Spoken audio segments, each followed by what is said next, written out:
Welcome back. Here's where we left off. What follows is not a step-by-step reassembly guide. Other YouTube contributors cover it in greater detail. This is just how I did it. While my buddy Wayne Kuby was on his way down to the ranch to help, I test-fitted the fuel pump and cam lever assemblies.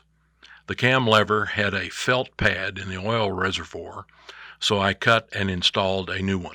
With one flywheel on and no head, it was easy to turn the engine and check that the fuel pump pumped and the exhaust valve operating rod connected to the cam lever were all working.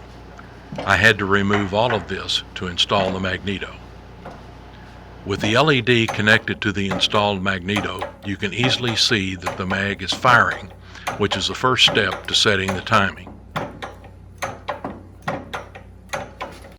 Familiarize yourself with the timing marks on the cam lever cover, the magneto base, the white mark, and the magneto bearing. Much more on this later.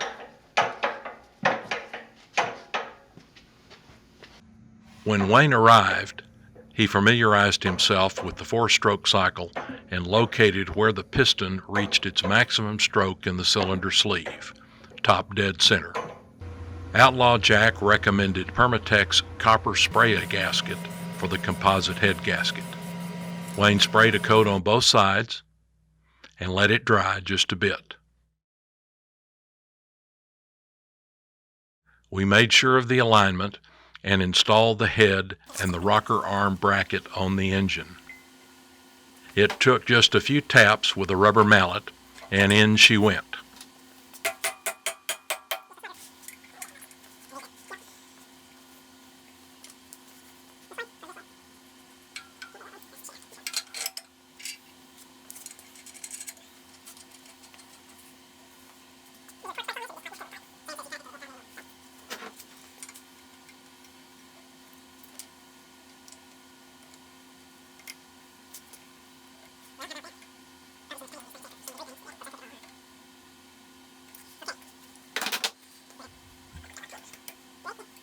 We turned the head bolts as tight as we could using a long breaker bar. Note, there are no lock washers under the nuts. Also note the bare metal under the nuts to ensure conductivity for the igniter. Next came the mixer. The gaskets were sprayed with the copper Permatex as well.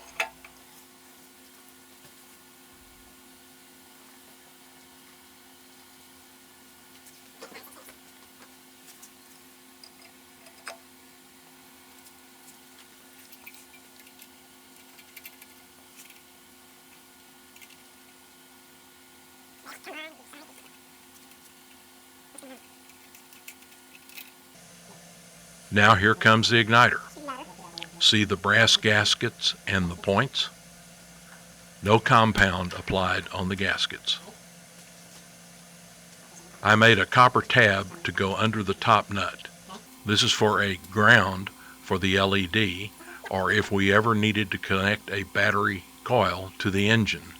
Hint, hint.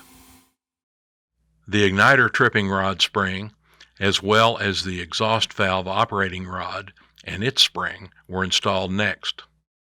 Wayne then installed the exhaust valve rocker arm.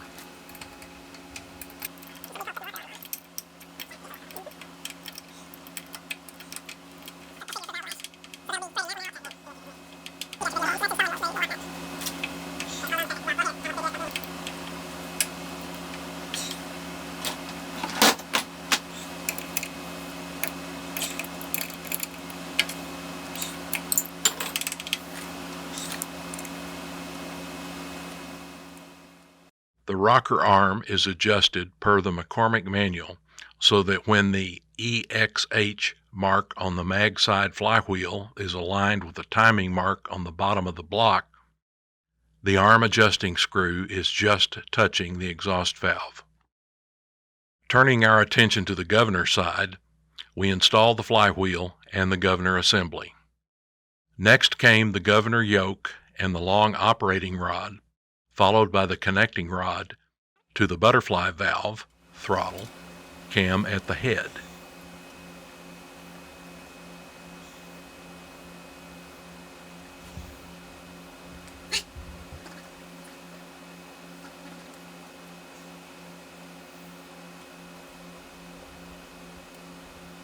The throttle governor on a Type M engine works like this.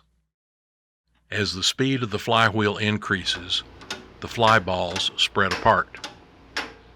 This pulls the collar toward the flywheel and moves the yoke with it. The yoke turns the rod, which pulls the connecting rod down, and closes the butterfly valve, slowing down the engine to the proper speed. Most working stationary engines run between 500 and 600 RPM. The speed is adjusted by tightening or loosening the governor springs. Old Shop Dog Sam gets all the credit for this bearing grease stick. One end of the crankshaft is hollow up to the rod bearing. There is a small hole where the connecting rod bearing is attached. In order to lubricate this bearing, Type M engines use a left-hand thread greaser that can be turned while the engine is running to force grease into the bearing. The grease stick is simply a length of 1/4-inch brass tubing with a zerk fitting at one end. I just pumped the hollow shaft full of grease until it started to come out the end. Then I filled up the threaded end cap with a putty knife, turned it a few turns, and looked in the open inspection cover at the end of the engine to see where the bearing was, and lo and behold, the grease was coming out. The job was done. The same process was used to fill the grease cups on the cam bearing and the two main bearings.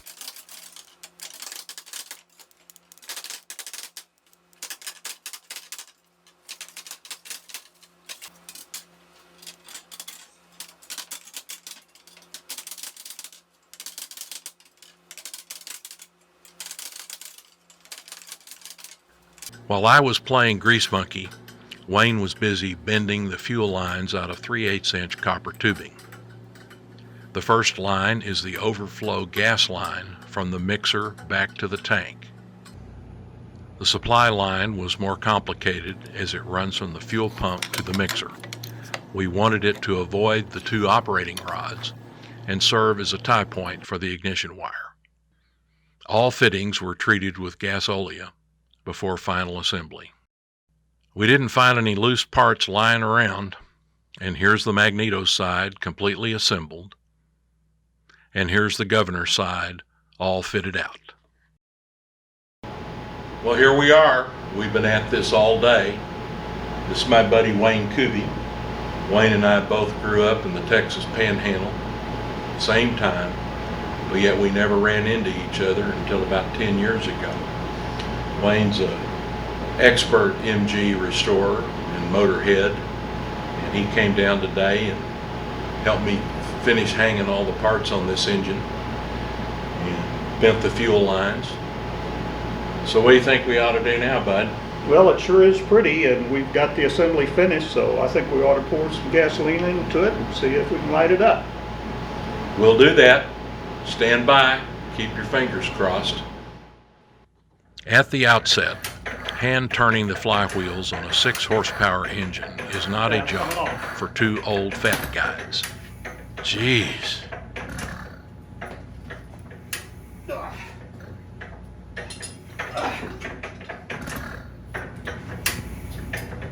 Talk about Laurel and Hardy. Try this. You gotta get that key in there first. So we tried using my starter stick, built from a Ford 2N tractor starter motor. That really got things turning. But nothing from the engine. No cough, no chug, no smoke, nada. It was obvious we needed to check the timing. We verified that the two lines, C, on the drawing there on the eccentric cover were in line with D on the magneto and the center of the magneto shaft. Then we needed to determine that at the same time the above step, very tiny lines, cut into the end of the magneto shaft were in line with a very faint indicator line cast into the end of the magneto bearing housing. Those lines did not match. Removal of the magneto and rotating its drive gear one tooth put the marks in the proper location. We again attempted to start the engine. Still nothing. We checked the igniter trip lever to verify that it was tripping the igniter when the flywheel's timing mark was at the proper location. As initially set, the trip was happening way after, 30 degrees or more, past the ignition mark. That would cause the spark to be too late to run the engine. Adjustment of the trip rod put the trip of the igniter exactly when the flywheel IGN mark was in alignment with the mark on the crankcase. The engine should now start and run, but it didn't.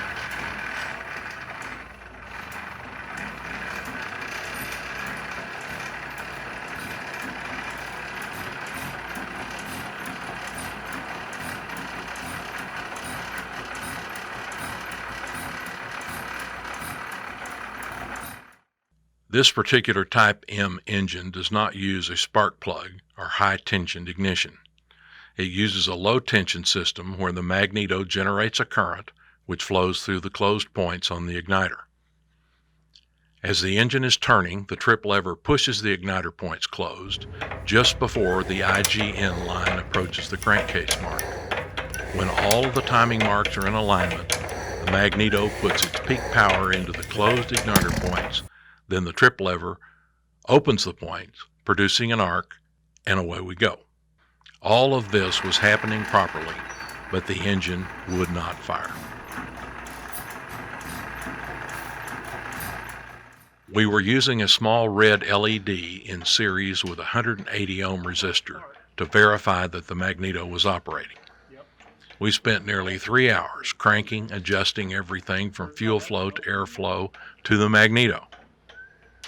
We even hooked up my battery coil box to try starting it without the magneto. The engine still would not fire. It was getting late in the evening and dinner time was approaching. We decided to take a break from the engine and go to dinner. On the way, we were discussing the situation and realized that when an LED illuminates, it drops the voltage across it. The typical forward bias voltage of a red LED is 1.7 to 2 volts. When the LED was flashing, perhaps it was dropping too much voltage to allow the igniter points to produce enough spark. When we got back, we removed the LED, spun the engine with the starter stick, and voila! It started firing and began to run. Hallelujah! Smoke, noise, everything started coming into the shop. We opened the door. Wayne tweaked the fuel mixture a bit, and the engine settled down to a smooth, proper run.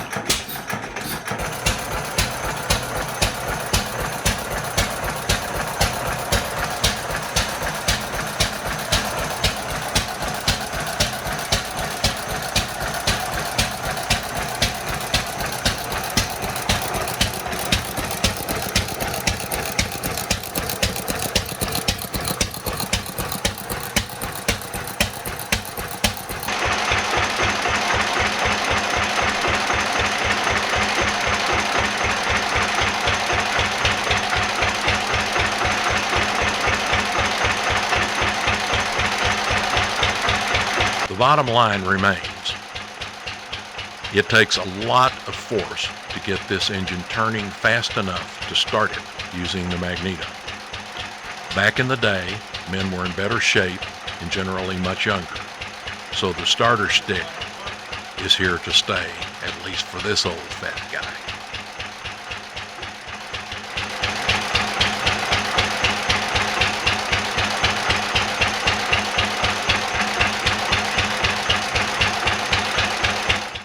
We gave the engine a thorough wipe down and I applied the 2 McCormick decals and the reproduction badge plate.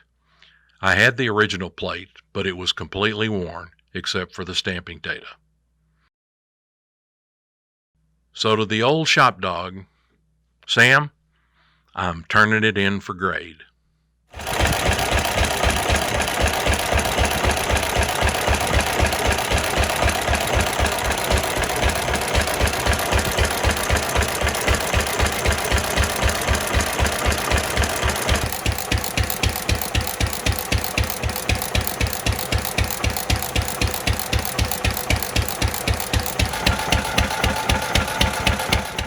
I thank the good Lord that I am so fortunate to have great and talented friends willing to help. The whole gang will be down October 1st for our annual Guys Weekend. We'll move the Big Mac from the shop to its home in the engine shed, so stay tuned for that one. Thanks for watching, and please watch the closing credits, as many exceptional people contributed to the success of this project.